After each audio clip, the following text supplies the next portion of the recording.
ఎలా ఉంది పరిపాలన మీద? పరిపాలన చాలా బాగుంది. పాత గవర్నమెంట్ కి ఈ మందికి 100% తేడా ఉంది. ఈ గవర్నమెంట్ వచ్చిన తర్వాత ఉద్యోగాలు ఇస్తున్నారు, ఉపాధి కల్పించారు, పిల్లల చదువుకు బాగా చేపించారు, అన్ని చేపిస్తున్నారు కదా. ఇంకేం కావాలి? బతుకుదారు చూపెడుతున్నాడు అయినా. వాళ్ళేమో సోమవారపోతులు చేసేవాడు, ఈయనేమో కష్టపడి బతకండి బాబు అని చెప్తున్నారు. ₹5 అన్నం అంటే ప్రతి ఒక్క పేదవారనే కదండి. ఇప్పుడు ఎక్కడ జాబ్ చేసుకున్న వాళ్ళు ఇప్పుడు ఎండలో పడి వచ్చే టైంకి ఆ టైం కాడికి వెళ్ళి ₹5 కడుపుండా పోనీ.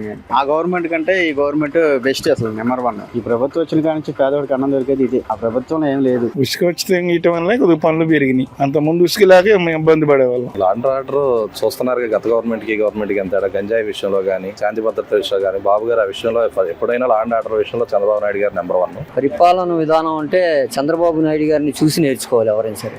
గవర్నమెంట్ మాకు పనులు చూపెడుతున్నారు, అందరికి మంచి జరుగుతుంది గవర్నమెంట్ వచ్చిన కానీ. 100% కూటమి ప్రభుత్వం రాజధాని గాని రాష్ట్రం మొత్తాన్ని డెవలప్ చేసే దిశలో ప్రయాణం జరుగుతుంది.